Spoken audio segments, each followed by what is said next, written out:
How's it going, everybody? This is BeatTheBush. Today I'm going to explain in layman terms what the 4% rule is. Basically, it states that you can withdraw 4% away from your portfolio every single year, and you should be okay with this technically for life. Now, it's important to figure out where this idea comes from. Who says you can actually withdraw 4%? What if you run out? So it's very important to know exactly where this data comes from. All of this started with a paper published in 1998 by 3 professors from Trinity University, that's in Texas. What they asked is a pretty logical question, which is, what is the rate at which you can withdraw from your portfolio and still be okay at the end of your retirement, say 30 years or 40 years? Let's say you start with some amount of money in your portfolio and you keep on withdrawing money out of it because you're retired. The question here is, will you run out of money, let's say after 30 years? And if you do run out, that means that test failed. Given a certain withdrawal rate, you can do 2%, 3%, 4%, 5, 6, 7, 8, 9%. The whole idea probably comes from people not really wanting to run out of money in their old age. So what they did is attempted to determine a safe withdrawal rate, a rate at which you can withdraw from your portfolio and not run out of money. Now, success here is not being able to withdraw from your portfolio indefinitely. In other words, you will not be able to keep your portfolio intact perfectly at 100% of its original value. So therefore, as you retire, you're definitely going to draw it down over the years. Success in this study means that at the end of 30 years, you will not be negative. It means if you have more than $0 in your portfolio on your last day on your deathbed, you still have, let's say, $1,000 or something, then this study considers that a success. Now, let me just explain one single data point because it makes things a lot clearer. For example, let's say you have a 50% mixture of stocks, 50% of bonds, your withdrawal rate is at 4%, you'll have a 96% a chance of success at the end of 30 years. That means 96% of the time, you're going to have more than $0 at the end of 30 years. You'll have 4% chance that you might dip below $0. In other words, you run out of money. So when you look at the Trinity study and you see 100%, 96%, these are chances of success. Now, what does this mean? How do they get chances of success? So how they got these success rates is based on historical data from 1926 to 1995. They do one simulation from 1926 to 30 years later, 1956, and then they go, okay, some guy had a $1 million portfolio and they keep on withdrawing a certain percentage, let's say 4%, from their portfolio for 30 consecutive years. And then they see if this guy that started retiring at 1926 will have enough money by the end of 1956. If this guy did not run out of money, then we call this a success. And then after this, they do another simulation, maybe a month later, maybe 1 year later. So it starts from 1927 all the way up to 1957, and they do another simulation of another guy having $1 million at the start of 1927, and then see if he run out of money in that case. And then they do a whole bunch of simulations, and then they count how many of these people that start retiring at a certain age and then they do a certain withdrawal rate, how many of these people, in other words, how many percent of these people will have success? Now, the original study just took 4% from the original principle.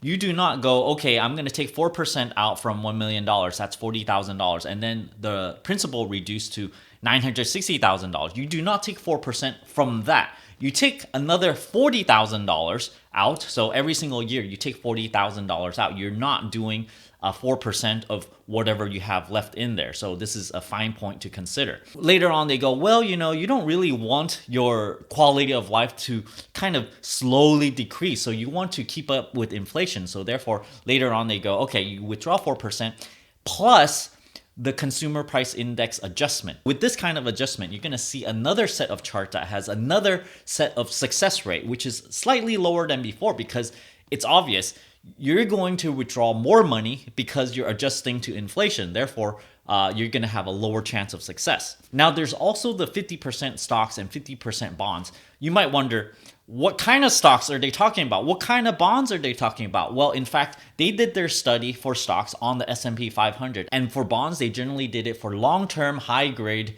US domestic bonds. So if you were to believe and use this data, then you would go, okay, I'm going to follow what they say, buy 50% stocks, 50% bonds. Now, technically, you probably can do this emulation with other kind of indexes as well, but you're going to have to do your own study in that case. Now, going back to the 96% chance of success thing, you're telling me that 96% of the time, I'm not going to run out of money. In fact, I'm going to actually watch my portfolio go from $1 million all the way down to zero in, realistic case, and you call that success. And in 4% of those chances, I'm actually gonna run out of money and I'm actually gonna be like laying on the ground, on the streets, 70 years old, have no money in my pocket, and that was gonna happen 4% of the time. If you ask me, I feel quite uncomfortable with this because I don't want 4% chance even of being at my old age and laying on the ground basically and having no place to live and no money to pay for my expenses, especially in those years where I will have no ability to make more money. Now, looking into all this, you realize that all of this assumption is based on back testing, which is basically taking historical data and testing things out and checking the probability of success based on history. Whenever you buy stock, they always go, past performance is not a basis of future behavior. So how are you going to reconcile all this? Because if you just look at history, you're going to have to say, okay, history is set in stone already. It's already happened. And you're going to say, I'm going to project what happened in history into the future. Now, there's always this dark cloud hanging over that I think kind of hangs over my beliefs if I were to invest in something like this and go, and believe and trust in my retirement and just sort of pour everything into the S&P 500 and just hope everything is okay all the way 30 years in the future. The thing to watch out for me is catastrophic events, because once those things happen, well, you're going to be wiped out, and things that has not happened in the past could happen in your future.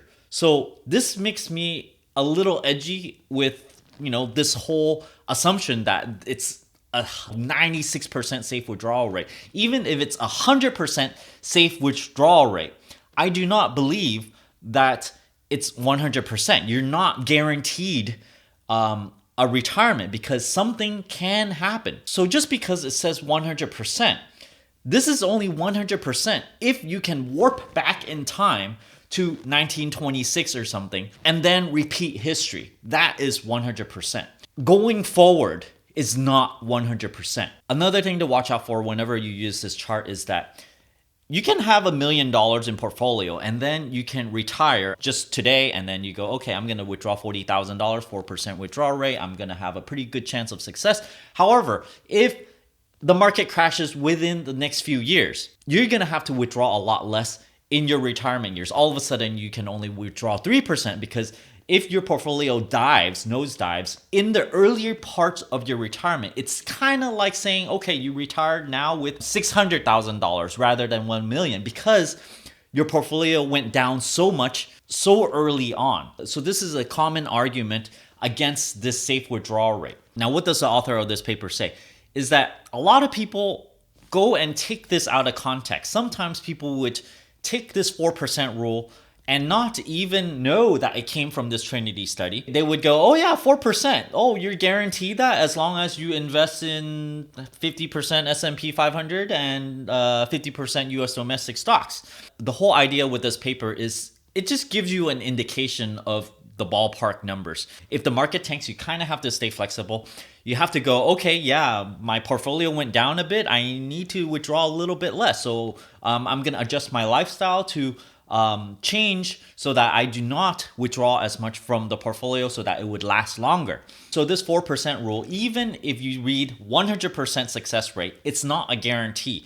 You cannot go, okay, I'm going to retire today, $1 million, 4% rule, take out $40,000 plus consumer price index increases. So you're going to add inflation on top of this every single year. And then you cannot go, oh, I'm always going to withdraw this amount because the Trinity study says, you absolutely can. It already says 100% success rate. No, the 4% rule is not a rigid thing. You cannot keep on withdrawing this amount. You have to adjust based on the market conditions. Now, with all this said, I certainly feel very, very uncomfortable, even if I, instead do the 3% rule or even 2% rule. If one day you go, okay, I'm retiring, and you're never going to make a penny after this. You're only going to make money, just through your investments. This is a very, very risky thing in itself because you are essentially relying on this Trinity paper thing, that the market is just going to keep on going up. What I think is a safer bet is always have some sort of residual income aside from your investment. Just have multiple sources coming from everywhere. When you retire, I'd advise to go pursue the things that you're interested in. I do not believe that everyone is going to be like super duper lazy. They just want to lay on the beach, for a year or something. It gets really, really boring. What you want to do is go look after the things that you're interested in, whatever it is. It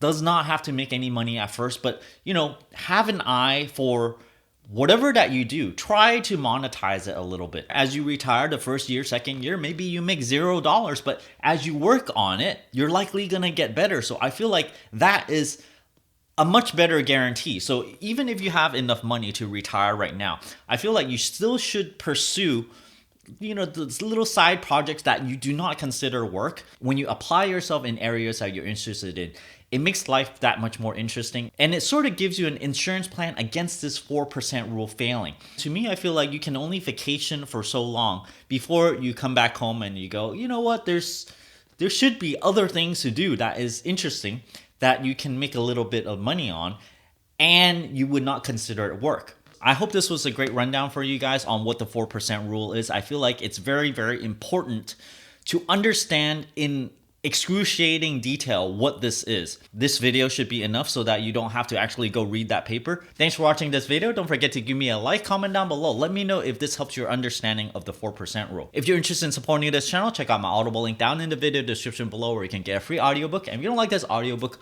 or this service, you can cancel it before the subscription expires, and you can still keep this audiobook for free and help benefit this channel. And as always, don't forget to subscribe over here and ring that bell icon. Thanks for watching.